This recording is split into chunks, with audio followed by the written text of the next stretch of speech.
नमस्कार, आप exam tour देख रहे हैं। बहुत सारे विद्यार्थी का जब भी रिजल्ट आता है, खासकर महिला में देखिए तो महिला लोग समस्या से पीड़ित हो जाती है कि आखिरकार पुरुष की अपेक्षा मेरा कट ऑफ क्यों अधिक चला जाता है।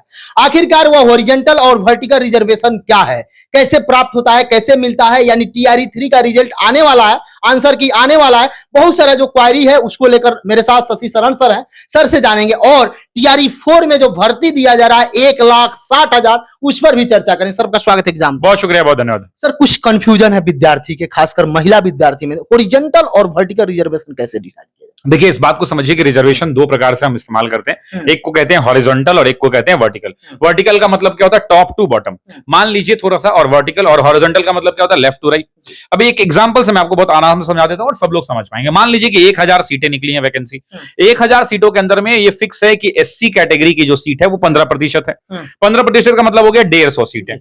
एसटी है 7.5%, मान लेते हैं वो हो गया 75 सीट। ओबीसी है 27%, 270 सीट। इस तरह से ये जो रिजर्वेशन है, ये जो बंटवारा है, ईडब्ल्यूएस 10%, इसका मतलब 100 सीट। तो 1000 में से ये जो बट रहा है इसको कहते हैं हम वर्टिकल रिजर्वेशन। अब आइए महिला मामला कहां फंसता है। अब मान लीजिए कि एससी कैटेगरी का 15% रिजर्वेशन है, यानी 150 सीट उनको मिला। अब उस एससी में भी महिला का रिजर्वेशन है 33%। तो जो 150 सीट हुआ, यानी 1000 सीटों की भर्ती है, उसमें से 150 सीटों पर एससी कैंडिडेट को चुनना है। उस 150 सीट में 33% अब महिला का आरक्षण है। तो ये अब कैसे बट रहा है? ये हॉरिजॉन्टल बट रहा है, यानी इसको रिजर्वेशन को क्या कहेंगे? हॉरिजॉन्टल रिजर्वेशन कहेंगे। अब प्रॉब्लम कहां आता है? मान लीजिए कि 150 हमें एससी कैंडिडेट चुनना है और उसमें 1/3 महिलाओं को चुनना है, यानी 50 सीटों पर महिला आएंगी। अब महिला काफी टैलेंटेड है, बहुत सारे लोगों का नंबर हाई है, पुरुषों के मुकाबले हाई है, हो सकता है 150 लोग जो हम चुन रहे हैं उसमें पुरुषों से ज्यादा बहुत सारी महिलाओं का नंबर हो सकता है। तो वैसी परिस्थिति में क्या होता है कि जब हम टॉप 50 महिला को चुनते हैं तो वैसी परिस्थिति में इस रिजर्वेशन को हॉरिजॉन्टल सिस्टम कहते हैं। और जो 50 महिलाएं चुन के आती हैं, कभी कभी ये देखा जाता है कि उनका जो नंबर है वो पुरुषों से ज्यादा हो जाता है, इसलिए कट ऑफ जो है लड़कियों का ज्यादा चला जाता है और पुरुषों का कम हो जाता है। मतलब बीपीएससी में यही सारा हॉरिजॉन्टल वर्टिकल, ये सब जगह होता है। ये पैन इंडिया जिन भी परीक्षाओं के अंदर में रिजर्वेशन सिस्टम है। जैसे मान लीजिए एससी कैटेगरी में 150 है, 33% महिलाओं को मिल गया। पीएच कैटेगरी, फिजिकली हैंडीकैप्ड को 10% रिजर्वेशन है, तो उसी 150 में से 10 दिया जाएगा, यानी 15 लोग पीएच के चुने जाएंगे। तो ये पूरे all India across the things ये लागू होता है। सर बहुत सारे विद्यार्थी, बहुत सारे शिक्षक तो कट ऑफ जारी कर रहे हैं, लेकिन कट ऑफ का निर्धारण कैसे होता है, कैसे प्रोसेस होता होगा, उसके बारे में थोड़ा। देखिए, कट ऑफ मैं जारी नहीं करता हूं, सबसे पहले तो ये बात है। और दूसरी बात यह है कि कट ऑफ का निर्धारण की कई सारी प्रक्रियाएं हैं। सबसे पहले तो कट ऑफ के निर्धारण के लिए पहले आंसर की ऑफिशियल आ जाता है। आंसर की पे कोई विवाद है, लोग आपत्ति दर्ज करते हैं और मान लेते हैं कि सब कुछ कर करा के आंसर की फाइनल हो जाता है। कॉपी आपकी चेक की जाती है। कॉपी जब चेक किया जाता है, मान लीजिए कि 1000 बच्चों ने परीक्षा दी है, मुझे 100 लोगों को चुनना है, ठीक है। अब 100 लोगों को चुनना है तो उसमें 27% ओबीसी होना चाहिए, 15% एससी है, 7.5% एसटी है, वो भी करना है। तो हमने 1000 लोगों का नंबर पहले दे लिया, कितना कितना है। उन 1000 लोगों में मान लीजिए हो सकता है कि 500 लोग जनरल का फॉर्म भरा हो, 200 लोग ओबीसी का फॉर्म भरा हो। तो मैंने कैटेगरी वाइज पहले उन सभी लोगों को बांट दिया। अब मेरा एक एक्सेल सीट खुला, उसमें सिर्फ 500 लोग जो हैं जनरल के हैं, दूसरा खुला है उसमें ओबीसी के लोग हैं। अब आते हैं जनरल पर। मान लीजिए कि 100 सीटें निकली हैं, तो उसमें जनरल कैटेगरी को मान लेते हैं कि हमें 40% लोगों को जनरल कैटेगरी में रखना है।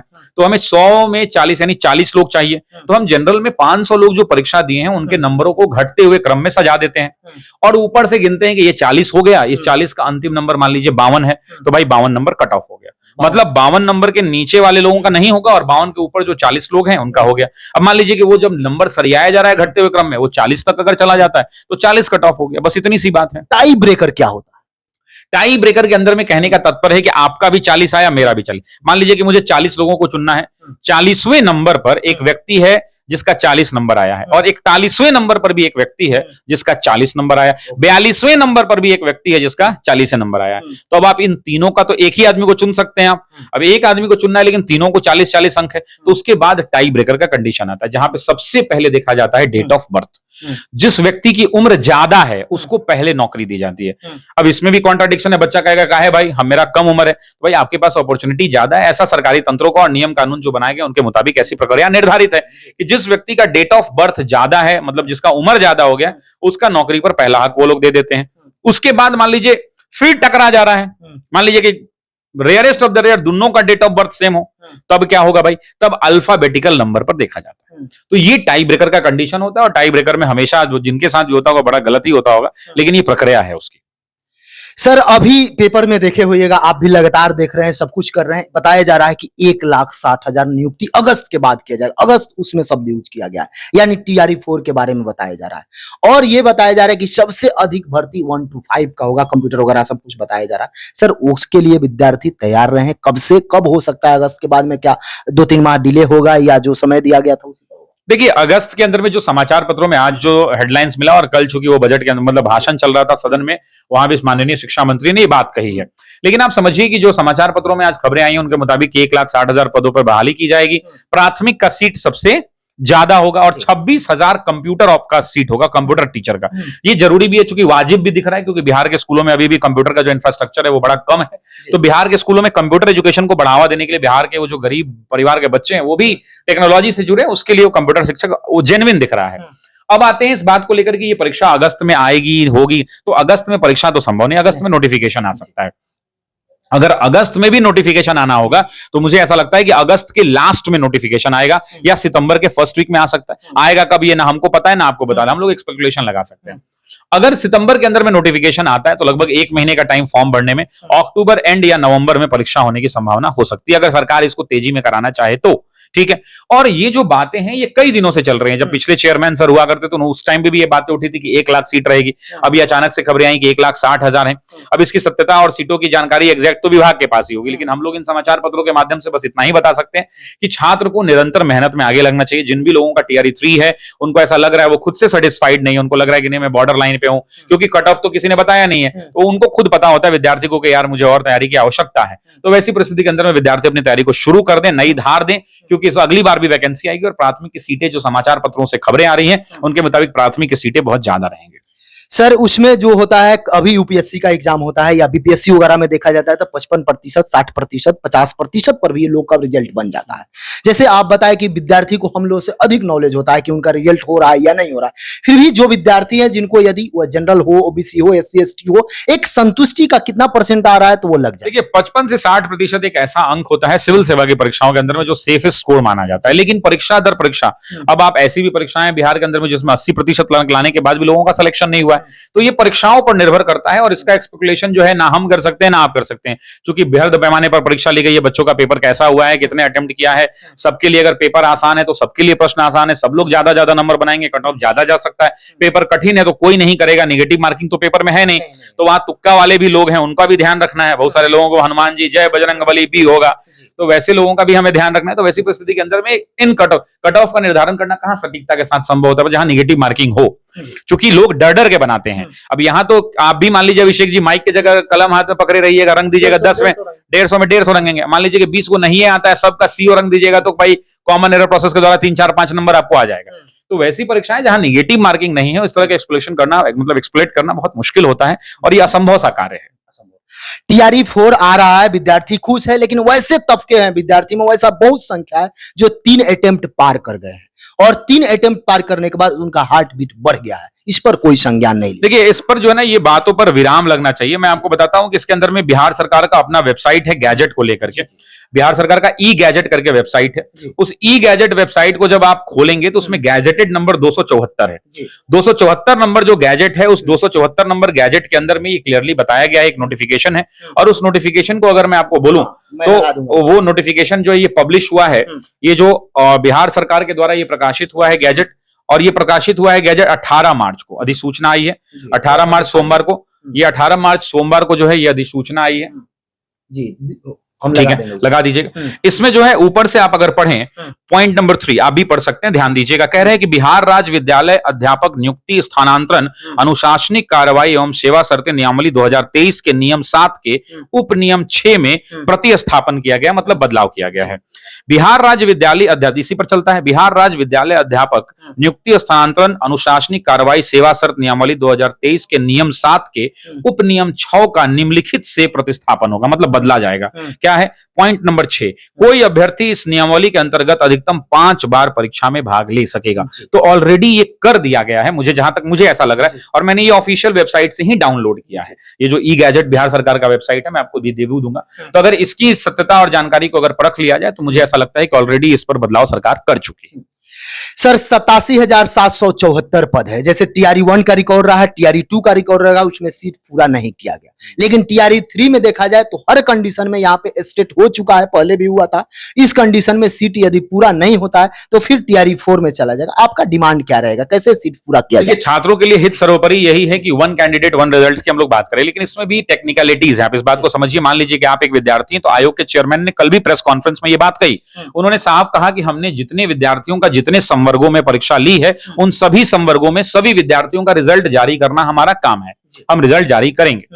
अब मुद्दा ये उठता है कि अगर बच्चा 11 12 में भी सेलेक्ट है, 9 10 में भी है, 1 to 5 में भी, डीएलएड वीएलएड दोनों है उसके पास, तो वैसी परिस्थिति के अंदर में कोई भी कहेगा कि सर इससे प्रेफरेंस भरवा लीजिए, और वो बट ऑब्वियस सी बात है कि 11 12 में बनेगा, वहां सैलरी भी ज्यादा है, वहां प्रतिष्ठा भी ज्यादा है, तो वो 11 12 में उसको टीचर बना दीजिए। अब आयोग अपना वहां पे पक्ष क्या रखता है? आयोग पक्ष ये रखता है कि 11 12 के अंदर में मान लीजिए कि वो डॉक्यूमेंट वेरिफिकेशन कराने आता है, उसके डॉक्यूमेंट में कुछ त्रुटि हो जाती है, तो वैसी परिस्थिति में क्या 9 10 में जाएंगे? 9 10 में मान लीजिए कि तो एक जगह कहीं जाएंगे, तो वैसी परिस्थिति में आपने तो उससे फिलअप करवा लिया और तीनों में सिलेक्शन हो गया, तो आपने फिलअप में देखा कि सबसे ऊपर 11 12 था, आप तो उसको 11 12 में अलॉट कर दिए, और उसका जो 9 10 वाला सीट होना चाहिए था वो आपने किसी दूसरे को दे दिया ना।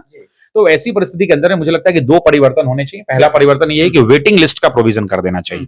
अब चूंकि एक बार इस पर भी बात उठी थी, तो माननीय अध्यक्ष ने, या मुझे कहीं पे मैंने देखा था, उसमें ये बात निकल के आई थी कि बिहार सरकार की जो नियमावली है जो परीक्षा कराने की है, उसमें वेटिंग लिस्ट का कोई प्रावधान नहीं है, और वेटिंग लिस्ट का प्रावधान नहीं होने के कारण ही ये समस्याएं हो रही हैं। अगर वहां पर मतलब अगर वो संभव हो तो वहां पर अगर वेटिंग लिस्ट को इंक्लूड कर दिया जाए, तो वैसी परिस्थिति में ऑटोमेटिकली मान लीजिए सीटें किसी भी परिस्थिति में खाली नहीं रहेंगी। आपने देखा होगा बैंकों की परीक्षाएं होती हैं, एक साल बाद, मतलब जो आईबीपीएस की परीक्षा होती है, एसबीआई की परीक्षा क्लर्क की होती है, उनमें 1 साल के बाद जब अगला फॉर्म निकलने वाला होता है, उससे कुछ दिन पहले आप देखिएगा कि एक नोटिफिकेशन आ जाता है कि इतने लोगों का रिजल्ट खाली सीटों पर ले लिया गया है। तो ऐसी बहुत सारी प्रक्रिया है। तो अगर ये संभव हो तो छात्रों का, छात्र क्या चाहते हैं? छात्र एक ही बात चाहते हैं, वो चाहते ये हैं कि जो 87,700 सीटें हैं, उन सभी की सभी पर किसी ना किसी की नियुक्ति हो जाए। बस यही चाहते हैं कि सीटें खाली ना रहे। तो इस पर एक बार विचार होना चाहिए। मुझे लगता है कि बिहार सरकार छात्रों के, युवाओं के हितों में भी लगातार काम कर रही है। इसका एक वजह यह भी है, जो मैं इसके कारण कह रहा हूं, कि बिहार एकमात्र ऐसा राज्य है जहां लाखों लाखों की संख्या में वैकेंसियां निकाले जा रही हैं। दूसरे राज्यों को सीखना चाहिए। दूसरों राज्यों को यह आईना दिखा रहा है वो बिहार, जिस पर कई तरह के आरोप लोग लगाते थे, लेकिन आज बिहार ने अपने आप को पिछले कई वर्षों में साबित किया, 1-2 वर्षों के अंदर में, कि नौकरी की बहार है। और आप इस बात को समझिए कि लाखों लाखों की संख्या में वैकेंसियां आ रही हैं। तो हम स्वागत करते हैं सरकार का, और मुझे निवेदन करना है, आप मतलब बिहार के मैं तमाम छात्रों की तरफ से बिहार सरकार से निवेदन भी करता हूं कि इसको कृपया करके संज्ञान में लें, और इस पर जो भी कार्रवाई यथासंभव छात्र हित के लिए संभव है, आप उस कार्रवाई को करें। सर लास्ट प्रश्न होगा, डॉक्यूमेंटेशन जो होता है, जो विद्यार्थी का डॉक्यूमेंट्स चेक किया जाता है, जांच किया जाता है, विद्यार्थी तो ज्वाइन कर लेते हैं, लेकिन हजारों हजार की संख्या में 2 महीना, 1 महीना, 10 दिन बाद बाहर हो जाते हैं। जैसे आईबीपीएस की आप एग्जांपल दिए, एसएससी का एग्जांपल दिए, रेलवे का, वहां पे ऐसा नहीं होता है। यहाँ पे क्या सुधार होना चाहिए कि यहाँ भी वैसा? देखिए, डॉक्यूमेंट्स के लिए जो अधिकारी इसको जो चेक करते हैं, उन पे लायबिलिटीज को फिक्स करना होगा। उन पर ये फिक्स करना होगा कि वो उसकी जिम्मेदारी लें, और अगर वो त्रुटि कर रहे हैं तो उन पर जिम्मेदारियां के रूप में उनके ऊपर कार्रवाई भी हो सकती है। लेकिन मेरा ये कहना है कि अभी बिहार सरकार ने एक बड़ी अच्छी बात चेयरमैन सर ने कही कि हम मास्टर डेटा बनाने जा रहे हैं। अब विद्यार्थी का हम डेटा स्टोर कर लेंगे, और बट ऑब्वियस बात है कि आपका ना नाम बदलेगा, ना पिताजी का, ना माताजी का, ना आपका मोबाइल नंबर बदल सकता है, डेट ऑफ बर्थ नहीं बदलेगा, आपका मैट्रिक का मार्कशीट नहीं बदलेगा, उसका सर्टिफिकेट नंबर नहीं बदलेगा, आपका पीडीएफ नहीं बदलेगा, 11 12 का नहीं बदलेगा, ग्रेजुएशन का मार्कशीट नहीं बदलेगा। तो यही चीजें तो फॉर्म भरते समय मांगी जाती हैं। तो वहां भी सरकारों ने कहा है कि हम भाई डेटाबेस बनाएंगे, बीपीएससी ने कल कहा ही है। तो वैसी परिस्थिति के लिए इन चीजों को ध्यान में रखते हुए छात्र हित जो है उसके लिए काम होना चाहिए। सर आज आपका जन्मदिन है, और जन्मदिन है, विद्यार्थी के लिए क्या कुछ कर रहे हैं? देखिए, मैं आपको कहता हूं कि विद्यार्थियों के लिए ऑफिसर्स एकेडमी हमेशा से खड़ा रहा है। हमने आज ऐलान किया है हमारी बहनों के लिए। बहनें जो हैं, आप ऑफिस अभी आए होंगे, देखेंगे 4-5 लड़कियां बाहर खड़ी थी। रोज हमारे यहाँ फोन आ रहा है कि सर आप 50 लड़कों को दरोगा में पढ़ाएंगे, लड़कियों से आपकी क्या दुश्मनी है, आपकी बहन नहीं है क्या? तमाम तरह के लोग हम पर प्रश्न उठा रहे हैं। मतलब ऐसे तो कुछ लोग आए थे, उनका रिकॉर्डेड भी अवेलेबल होगा, कुछ लोग फोन करके कह रहे हैं, बहुत सारे लोग व्हाट्सएप पे कह रहे हैं। तो आज मेरे जन्मदिन के ऊपर में मैं आपको यहाँ से अनाउंस कर देता हूँ, अभी किसी को ये बात पता नहीं है, इसके लिए मैं आज रात में 8 बजे वीडियो करने वाला हूँ, जिसमें मैं 50 लड़कों के अलावा 100 लड़कियों के लिए निःशुल्क व्यवस्था करने जा रहा हूं। और ये एग्जाम जो 28 तारीख को हो रहा था, लेकिन अचानक से हम लोग को उम्मीद था कि 2-3 1000 फॉर्म आएगा और हम लोग परीक्षा करा लेंगे। लेकिन फॉर्म की संख्या जो अभी तक लगभग 9-10 हजार फॉर्म आ चुका है और अभी लड़कियों ने भरा नहीं है। तो बिहार के बच्चे काफी प्रेम करते हैं। तो बहनों के लिए एक खुशखबरी है मेरी तरफ से कि 100 लड़कियों की समुचित व्यवस्था जो है ऑफिसर्स एकेडमी कराने जा रहा है। आपकी पढ़ाई की पूरी जिम्मेदारी ऑफिसर्स एकेडमी उठाएगा। अगर आप जुनूनी हैं, आप में वो जुनून है, तो आप हमारे साथ जुड़िए। हम आपके सपनों को उड़ान देंगे, हम आपके पंखों को खोलेंगे और आपको अपने सफलता के मंजिल तक पहुंचाने का भरसक प्रयास करेंगे। यही मेरी जन्मदिन की तरफ से मेरी तमाम बिहार की बहनों के लिए निःशुल्क रूप से ये सुविधा उपलब्ध होगी। सर, विद्यार्थी की तरफ से यही रहेगा कि आप स्वस्थ रहें, लंबी आयु हो, विद्यार्थी को हमेशा सेवा देते रहें। सर, बहुत बहुत शुक्रिया, बहुत बहुत धन्यवाद, बहुत बहुत धन्यवाद।